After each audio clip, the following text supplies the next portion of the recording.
Então a gente tem nos ecossistemas brasileiros diferentes relações com o fogo. A gente tem, por exemplo, no Cerrado,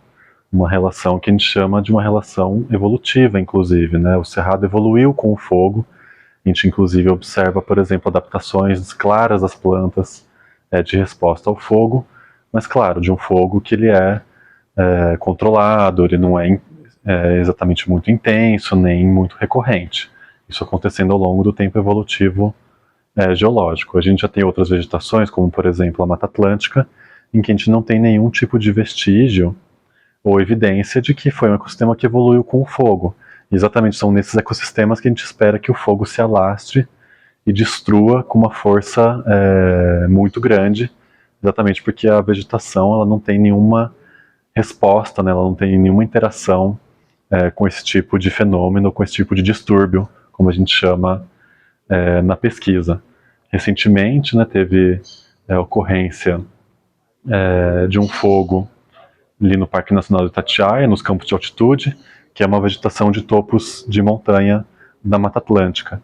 Ainda que seja uma vegetação que a gente até observe que as plantas respondem ao fogo, de alguma maneira, a gente ainda não tem isso muito bem entendido, e normalmente quando acontece fogo nesse tipo de vegetação, né, por exemplo, ação antrópica, algum acidente que pode acontecer, o fogo se alastra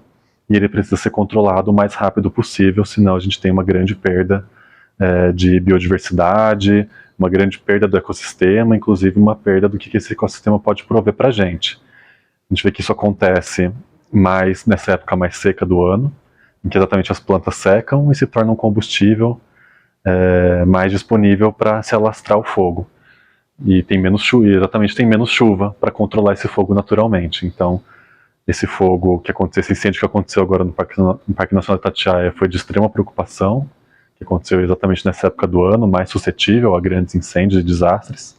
Mas a gente também vê que teve uma resposta muito importante da comunidade do próprio parque, da brigada de incêndio do parque, que teve uma atuação incrível, contundente, com os corpos de bombeiros também, apoio, né, dos governos e das prefeituras do entorno, e um trabalho incrível de muitos voluntários que deram sangue ali, um esforço monumental para controle do fogo. Foi mais de uma semana, diariamente, combatendo fogo, em meio a recordes de temperaturas negativas, o que dificulta o trabalho. Então, infelizmente, agora a gente pode dizer que o fogo foi controlado ali no Parque Nacional do Itatiaia.